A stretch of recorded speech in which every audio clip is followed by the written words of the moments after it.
Oh, excuse me, lane high loss. Okay, the XP lane, the high loss, stick, full dive. Huh. I feel the same way again. CFU is looking to play for, right? They're a slower team, but sometimes steady makes a best. And right now, CFU are one victory away from forging a path straight into the knockout stage. Team Spirit, one chance, one shot to stop them. Let's see, both junglers starting on purple buff. Hiko, weakness finder here. That's the choice of emblem for the Wanwan.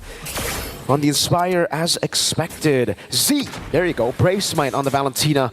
Not the Impure Rage. Wants to stay sustainable in a lot of these team fights. Knows that Team Spirit at least have a lot of burst damage that he needs to just sustain away from. Tenacity too, the choice for Sing. Yeah, they know. They know how much damage Spirit can dish out. Yeah, and it's very suited to the CFU playstyle as well, right? Their goal is just to make sure that they are able to extend and prolong the fights. I also like that there's a bit of a lane swap happening here, right? With Kid Bomba taking the mid EXP and allowing Sunset Lover to take the EXP lane as well, just to buff up the Vexana a little bit more and hold out the lane pretty well against Wadu.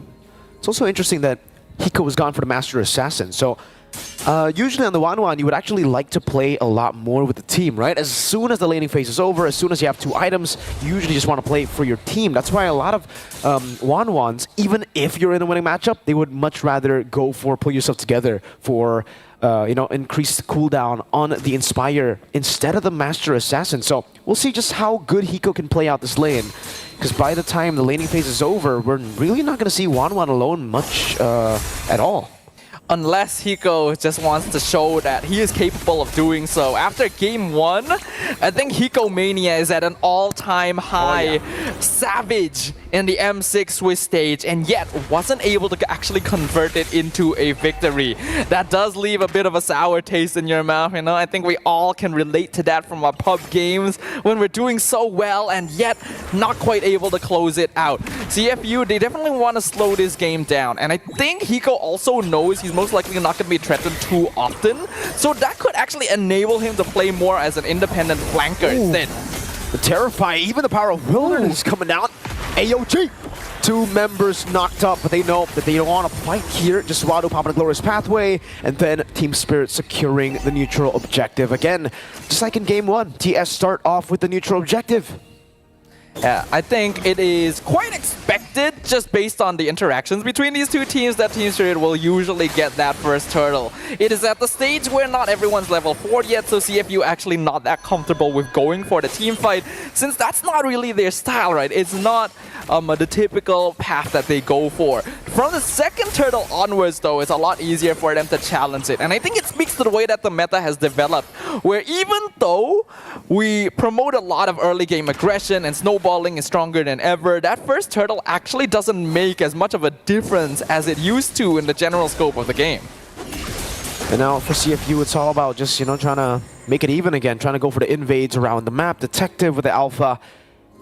Yeah, the Alpha really does really well too, by the way, up against the Hilda, right? So Bomba's going to actually have a bad time, I would say, if he actually wants to go and invade the enemy jungle.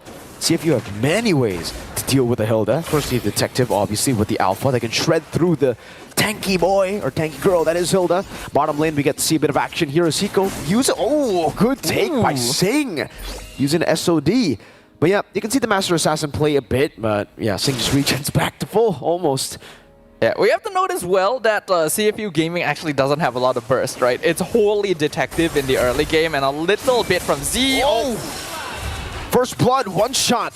Gets the one shot in the mid lane, set up perfectly by Sao and Sunset Lover. Even without the Eternal Guard, that was just Terrify, Taunt, and then stun from one shot. It was a 1v3 basically, but now this could be a 2v2. AOG not gonna count Detective. Good taunt over to Terrify. Also now the Eternal Guard, but Wadu has revitalized OP! Implosion onto 3, but Bomba returns the favor. You can revitalize, I can revitalize. We can all just stand in this green pool. Literally 3-man implosion, and they came out with more health than they started because of the double revitalize there. CFU on top. Oh! The steal from one shot! Amazing steal. Bomba walks up, dishing about a bit of damage, just trying to zone them away. But even though the Soul Sever has been nerfed, It still works. Oh, what happened in the mid lane? Sing gets caught by Sunset Lover. Now 2-0, 2,000 gold lead for TS. This is a much bigger gold lead than Spirit were able to gain in game number 1, which really speaks to how slowly game number 1 went since it's only 2k. But this is very, very important for Team Spirit. CFU does need items to scale on Z and Sing. In comparison, Spirit has a bit more consistent pressure overall with One Shot, Kid Bomba, and Sunset Lover. So they need to create as much of this space as possible. It's a similar situation to game 1, just that they have more tools to work with this time, right? The more gold lead they can create, the harder it is for CFU to play a slow, safe, counter-engaged gameplay style. Now it's back to slow. It's back to the Spirit tempo. This is what they like to do, especially when they have that gold lead, right? There's no real reason to go for any fights when there are no neutral objectives. So it's just a lot of screening, reading out where the opponents are, and then walking back, disengaging, poking them down. Great Curse Blast. That connects onto 2. Sing will start to group up with the team. Okay. So CFU are actually making way to try to get, what, double lanes? Yeah, Sing goes back up top to try to match up Hiko's farm. Yeah, Team Spirit can continue doing this. Hiko has much higher mobility overall than Sing, and because he's playing with that Master Assassin, is actually not too badly equipped for direct 1v1s, right? So because of that, Team Spirit can play a 4+1 with Hiko being that one. Ooh, that stun there with Spear of Misery, but no follow-up. CFU is not looking to fight right now. Yep, they're both just waiting for the neutral objective. Spirit AOG. Sing with the Purify already. That's going to be OP jumping over the shove. Sawo taking a lot of hits now with Revitalize as well. That's a kill with the Implosion. One shot comes in from the side. Gets the Soul Sever to assassinate. Hiko on the turret. That's a Terrify as well. Alpha on the Turtle. C walking up Eternal Guard over towards Bomba. But Wadu won't be able to take that punishment. It'll just be a trade. 2 members for Sawo and a Turtle. Yeah, so far so good though for Team Spirit. Like I mentioned, the more kills, the more snowball they can get, the more they force CFU into an uncomfortable situation. We already know that they like to play slow. They want to play responsive. And they're very good at doing that. But if you just run at them too quickly, it can be hard for them to respond. So far, they've displayed good mastery of handling it throughout the Swiss stage. But Team Spirit playing at a higher tempo. Uh-oh, Crossbow Tang is ready. Hiko doesn't have the Inspire, will decide to pop it, forcing OP to flicker out. So, shock factor engaged from OP is down for the next 2 minutes. And a really important battle spell for CFU as well. It's not just a way for them to start fights, it's a way for them to counter fights when Team Spirit decides to overextend. So without that flicker, it's a lot easier for Spirit to go for the aggressive positioning in the Land of Dawn and further their goal lead. As of right now, we're 8 minutes in. Only 2k's net worth advantage still for Spirit. So CFU actually not too far behind, but Sing has definitely been affected a good amount. A pretty notable gold gap between the Moskov and the Wanwan. Yeah, and for Spirit now, they're just going to group up, possibly trying to threaten this mid lane take. They did the setup already to actually go for the siege, but I don't know. CFU just have so many. Whoa! Haas Claws on Hiko? Wait, third item has claws on Hiko on the Wanwan. Now that's new. If the Master Assassin didn't show you that Hiko probably wanted to play mostly independent, the Haas Claws should really push that home. Hiko expects to be making plays on his own and is basically saying to his team, I'm gonna itemize in a way where you don't really need to babysit me, and that way you can open up the map more easily. Hiko can not only go for macro play, he can also escape if CFU decides to try and overcommit on him. So Spirit is going in this angle. Whoa. OP walks up, the AOG will connect onto him with one shot. Gets a stun in the back. Eternal Guard onto 2 as well. Hiko looking to play. The SOD connects. Detective Guard in the midst of it all will be able to survive for a bit. To revitalize too. Hiko unable to find it just yet. The crossbow tang is ready. He will pop it. Hiko on the crossbow tang and the Inspire. C's next to the chopping block. Hiko looking for the play. C will fall. Hiko, not again. Not again, Hiko, you mad lad. Hiko gets another big play. The Hiko mania is real, ladies and gentlemen. We literally said it. Hiko wants to play independent. Hiko wants to make plays happen all on his own. And he is doing exactly that, even zoning out Detective on the 1-1. Wow. Team Spirit, this has been a secret weapon of theirs for a long time. But he is just getting better and better in every round here at M6. This guy is a beast.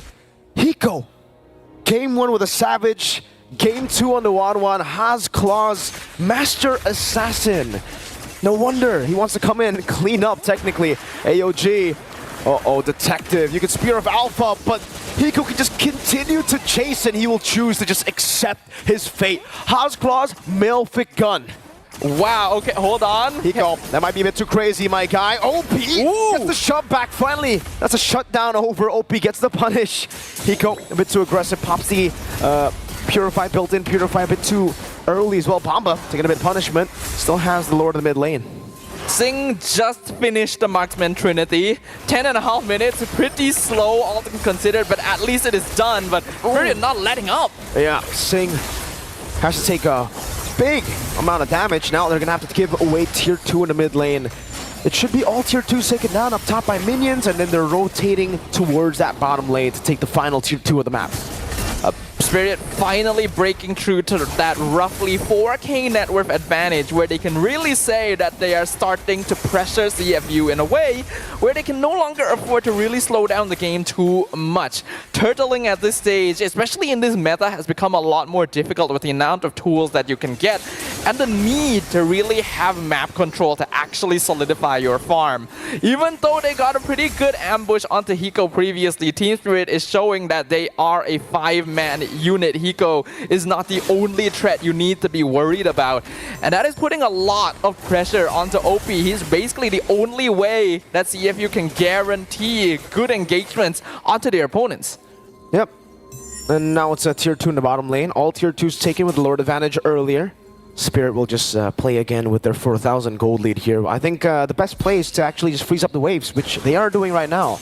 Not letting CFU get near the side lane minions here. They're just going to continuously push into mid lane, give them a little bit of goal, but this will obviously be to actually get more tempo around the enemy jungle so that they can actually steal away even more resources from CFU and force them to technically just share the gold of the minion waves in the mid lane together, which isn't really too much. Yeah, so CFU, they're caught in a tough spot now. They're just going to be relying on the minions to be slow pushing back to them to actually get farm.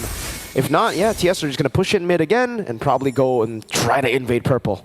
Yeah, if anything, I feel like Team Spirit should actually be trying to push a little bit slower here to maybe bait CFU out further onto the map, because this is a very familiar position for a lot of us MLBB players, right? It's a very unfortunate position as well, where you are behind. You know that you're weak enough that you have to stay as a 4 or 5-man unit to actually go anywhere on the map, but doing so is not allowing you to farm or catch up to your opponents. Team Spirit needs to perpetuate that situation for as long as possible, but forcing the lanes out isn't working. Great play. Oh, 3-man Eternal Guard from Sunset Lover. Wadu, glorious pathway to run away. Good Spear of Misery. Sing and Detective get away. They get the Lord, but I don't know. Is that worth it? I wouldn't say it's the most worth it, because Team Spirit can deal with this Lord without having to break a sweat at all. The minion waves were pushing in for them as well, so CFU actually ended up taking some damage to their inhibitors. And now Team Spirit are 5-man strong and can push, while CFU is still on a 10-second respawn timer. Yeah, this might actually be an end angle for Team Spirit. Singing to be caught out, dismantled, evaporated. Spear of Alpha defensive or just desperately. Hiko will go for it, Inspire in, 13 minutes in. Decisive call from Spirit. Let them take the Lord, we'll take the game.